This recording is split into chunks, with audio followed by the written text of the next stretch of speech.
Buenos días a todos y a todas, Mari Compuché. Mi exposición será, voy a tratar de ser breve, sobre los conocimientos indígenas y tradicionales y, bueno, cuáles son los desafíos de una constitución plurinacional e intercultural respecto de estos sistemas de conocimiento. Respecto de los conocimientos indígenas o tradicionales, lo que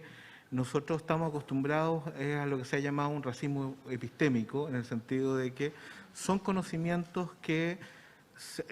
han sido considerados no como tales, sino más bien como piezas, a lo sumo indicios, cuyo valor tiene que ser interpretado a la luz de los sistemas de conocimiento occidentales, es decir, de los saberes de conocimiento profesional, especializado, científicos y analíticos que se han constituido, digamos, en la experiencia europea de vida y que, por lo tanto, son ellos los que determinan el valor que puedan tener estos conocimientos. Esto es, son a lo sumo indicios en esta perspectiva y no conocimientos reales. Son folclore, son superstición, son costumbres, pero no conocimientos. Y, por lo tanto, esta desigualdad epistémica, esta pérdida de capacidad o pérdida de valoración es determinante, ha sido determinante en la difusión de estos conocimientos, en la pérdida de estos conocimientos, es decir, que no se han mantenido los registros, los elementos en que estos conocimientos se puedan encontrar, en el maltrato hacia los cultores, a los portadores de conocimiento, en la dificultad de acceso a las fuentes de este conocimiento, por ejemplo, plantas medicinales, la posibilidad de acceder a ellas, porque como no se valoran estos conocimientos, no se garantiza la forma de acceder al conocimiento, tal como en la universidad necesitamos la libertad de cátedra para efectivamente acceder libremente al conocimiento humano y agregar una letra más en ese conocimiento, y esto es una garantía a la forma de producción de conocimiento desde la perspectiva occidental de la libre investigación. No existe esto garantizado para estos saberes tradicionales, y esto es parte también lo que ha dificultado que estos saberes tradicionales se reproduzcan. Y los saberes que existen y que han logrado en estas condiciones algún tipo de reconocimiento son, como la última parte de este ciclo, apropiados por otros. Esto es, que son expropiados de sus legítimos sostenedores y son apropiados por, sea científicos, sea empresas en sus tareas de investigación. Sabemos que en la llamada sociedad del conocimiento, el conocimiento es el principal factor productivo, es la principal fuente de riqueza, todas las otras fuentes son derivadas, y en esta perspectiva los conocimientos indígenas se han transformado en un botín muy fácil de obtener, tanto en lo que se llama el extractivismo académico. O sea, yo soy parte de la Universidad de Chile y vemos todavía cómo los científicos, no solo los chilenos, sino científicos, esto tiene que ver también con una división internacional del trabajo académico, de otras partes, van a las comunidades, investigan, no solo los antropólogos, también los botánicos, y haciendo otro tipo de investigaciones, y toman los conocimientos tradicionales y se los apropian como si fueran tales, si fueran de ellos, como si fueran autoría de ellos. Yo voy a contar una anécdota sin contar nombres. Me acuerdo que tuve que hacer una especie de informe en derecho porque había una disputa entre antropólogos, porque un antropólogo estaba acusando a otro de que se le había robado la idea de que las dos serpientes mapuches, Tren Bilú y Caicay Bilú, tenían que ver algo con los terremotos y los maremotos. Y entonces un antropólogo estaba acusando a otro que le plagió la idea. Bueno, sabemos nosotros que estas ideas no son de ninguna persona en particular, sino una tradición del pueblo mapuche inveterado, es un mito, un sistema de conocimiento tradicional, y sin embargo estos antropólogos se lo estaban disputando. No, es que yo lo publiqué primero, y por lo tanto tú me lo robaste.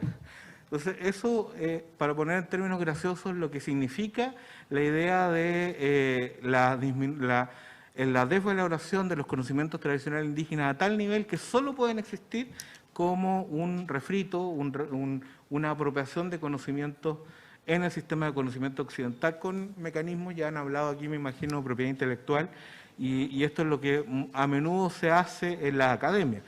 Ahora esto se ha agregado en las últimas décadas lo intensivo de la actividad de investigación para la producción, para las empresas, y esto supone que ya no necesariamente intermediando académicos o en asociación con académicos, las mismas empresas directamente,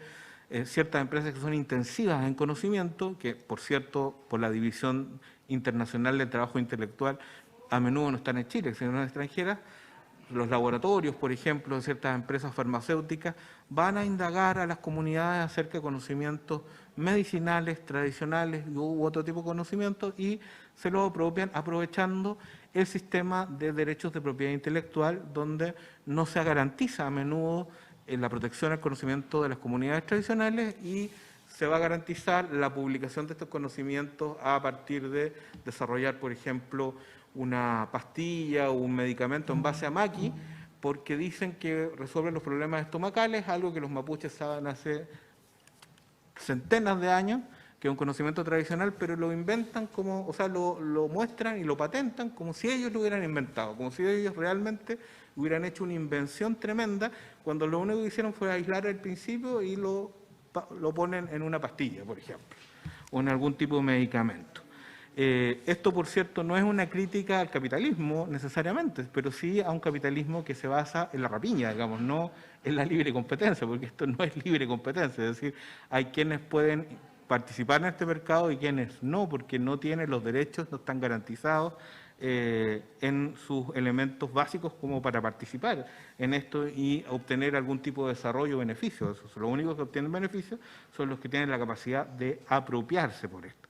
Entonces, tenemos esta condición de desigualdad que es concomitante al conjunto de otras desigualdades que los pueblos indígenas pueden reclamar. En este sentido, la desvaloración está siendo cuestionada desde los mismos intelectuales indígenas como algo que necesariamente hay que subvertir para transformar las relaciones de toda índole entre pueblos indígenas, el Estado y la sociedad. De allí que se han empezado a reivindicar estos conocimientos en todas partes del mundo por los mismos pueblos indígenas y también con una mayor sensibilidad dentro de todo el resto de los sistemas de conocimiento. Se empieza a hablar ya, como lo dicen algunos intelectuales indígenas, como Cajete, digamos, un intelectual nativo americano, de las ciencias indígenas. Es decir, en el sentido no de asimilarlo tal cual, sino mostrar que tienen la misma dignidad en la construcción y a veces una complejidad y un refinamiento en la acumulación de conocimiento, en el testeo, en la acreditación, digamos, y por lo tanto en la fiabilidad de los conocimientos que podría tener cualquier saber de índole experimental, científico que produzca la academia o un laboratorio. Los conocimientos tradicionales, por cierto, tienen una estructura completamente distinta a los conocimientos occidentales. Son conocimientos de una construcción colectiva normalmente, que se construyen por aportes que son incrementales, podríamos decir, cada generación inclusive agrega una dosis más, pero a menudo no se puede identificar quién hizo esto, no son individualizables. Por lo tanto, la lógica de atribución individual, que es propia de la ciencia moderna, digamos, no es parte de cómo se construyen estos conocimientos. Se entregan a través de tradición intergeneracional, muchas veces no constan sus registros por escrito, sino que otros los registran, pero no los mismos portadores de estos conocimientos. Son intrínsecamente contextuales, es decir, están anidados en una experiencia de un contexto determinado, que puede ser un contexto local muy específico, en una comunidad, en un ecosistema, y por eso tienen un profundo conocimiento, digamos, de las condiciones de ese lugar, tanto condiciones biológicas, ecológicas, como de cómo la sociedad convive con esas condiciones. Nacen de una experiencia, pero no de experimentación, es decir, no son experiencias controladas, pero nacen de experiencias de observaciones que se reproducen durante siglos. Tienen un enfoque, por cierto, holístico, no son analíticos como los conocimientos científicos clásicos, sino que todo o procura manifestar y evidenciar la interconexión de los diversos ámbitos de conocimiento, por ejemplo, en los saberes indígenas el ámbito ético, el estético y el propiamente científico descriptivo están muy interconectados, son conocimientos que tienden a generar síntesis, por lo tanto, a sintetizar esas experiencias en lugar de a generar un conocimiento especializado, una parcialidad sin conexión con lo demás. Ahora, ¿cómo esto puede traducirse o qué exigencias hay para la institucionalidad del Estado y para una nueva constitución plurinacional e intercultural? Bueno, hay diversos elementos. Yo creo que esto recorre muy bien toda la gama de temas que esta comisión está estudiando. Por ejemplo, en el caso de los derechos a participar en la vida cultural, los derechos culturales, los derechos de los pueblos indígenas se especifican en este sentido con derechos lingüísticos y culturales propios. En el mundo están abundando las legislaciones que van a desarrollar los derechos lingüísticos de los pueblos indígenas y los derechos culturales propiamente tal, conectando con los derechos políticos, también con armonía, los conceptos más amplios de autodeterminación interna y autonomía, pero reflejándose específicamente en temas culturales y lingüísticos, es decir, el derecho a hablar la propia lengua, el derecho a participar en una comunidad lingüística, el derecho a seguir desarrollando esa comunidad lingüística, a ser escuchado y sobre todo a ser reconocido por el Estado en esas condiciones, en los términos de la propia lengua. Son derechos que se están incorporando, por cierto, no solo al pueblo indígena, sino a todas las comunidades lingüísticas, y esto es algo que interpela al Estado sin duda. Por cierto, esto supone tanto la protección de las lenguas propias como de los espacios interculturales. Esto es la posibilidad y el deber del Estado de crear espacios donde no solo los que pertenecen, los mismos miembros de una comunidad puedan acceder a sus propias lenguas y saberes tradicionales, sino que esto pueda accederse también desde las otras comunidades para generar un respeto, un reconocimiento y una armonía. Esta idea de que solo los indígenas tengan que aprender lenguas indígenas si es que las aprenden, es una idea que está en retroceso en el mundo porque no permite generar condiciones de respeto, de aprecio e interculturalidad. Por cierto que hay que garantizar que acceden, que aprendan y que las hablen. Las lenguas indígenas son diglósicas, van perdiendo día a día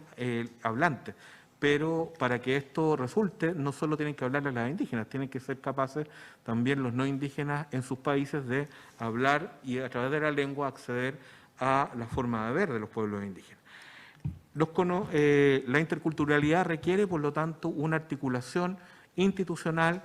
que normalmente se asocia a los campos de salud y educación como los campos privilegiados, garantizando, por una parte, la educación intercultural, normalmente como un derecho dentro de las constituciones, y también a los sistemas de salud indígenas. Se les llama práctica de sanación, pero también es la misma línea de rebajarle el perfil. En otras partes se llama derechamente medicina indígena, en el sentido de que evidentemente hay cuestiones que no pueden resolver, pero hay otras que resuelven incluso mejor. O sea, el componente comunitario, el componente psicológico de las prácticas medicinales indígenas es obviamente algo donde el saber biomédico occidental tiende a ser débil o recién lo está descubriendo. Bueno, voy a ir redondeando esto. Hablamos de la innovación indígena, la idea de que la innovación no solo es algo que se produce desde la economía y la ciencia occidental, sino que los indígenas generan soluciones, algunos les llaman ahora soluciones basadas en la naturaleza, que pueden generalizarse si es que se respetan precisamente las condiciones originarias de su producción y reproducción. La propiedad intelectual, ese es un tema que surge siempre. La Declaración de Derechos de los Pueblos Indígenas reconoce la propiedad intelectual colectiva de los pueblos indígenas. ¿Qué significa esto? Significa, en primer lugar, que los no indígenas no pueden reclamar propiedad intelectual sobre conocimientos tradicionales de los pueblos indígenas.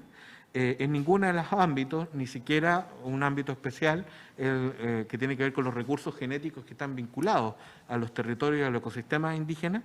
Esto también, digamos, está excluido. En este sentido hay un enfoque que se llama defensivo. Evitar que se constituyan derechos de propiedad intelectual individualizados, ya sea patentes, ya sea también derechos de autor, ya sea otro tipo de derechos como los llamados de variedades vegetales, también conocidos como UPOV, en fin, o bien una cosa que es bastante oculta, pero no debería serlo, porque lo más masivo en realidad como apropiación cultural son las marcas comerciales como una forma de apropiarse de conceptos indígenas para aprovecharse esa distintividad para ganar mercado, pero sin ningún consentimiento ni repartir beneficios con los indígenas. Esos son los sistemas defensivos. Los otros sistemas que en el mundo se han instaurado, y que son los que ahora son la tendencia, son los llamados sistemas positivos. Esto es que no solo establecen o no se establece solo evitar que otros constituyan, sino se les reconoce derechos de control a los pueblos indígenas sobre sus conocimientos. Control no significa que otros no pueden acceder a sus conocimientos o a los elementos que los reflejan, sino significa que los que tienen que determinar las condiciones de acceso, de uso, son los mismos indígenas. Esto no excluye, como digo, que alguien pueda disfrutar del maqui, comer maqui, usar el maqui, pero no se lo puede apropiar. No puede usar ciertas cosas en contextos que son distintos de los culturalmente adecuados, sino que tiene que respetar las mismas reglas de uso que los indígenas establezcan a partir de lo que se han llamado derechos, y ahí con esto termino, derechos de propiedad intelectual sui generis o colectivos, donde sin duda sistemas como el de Panamá u otros sistemas que están implementando son pioneros en esto. Bueno, quedo a disposición de las preguntas para poder profundizar.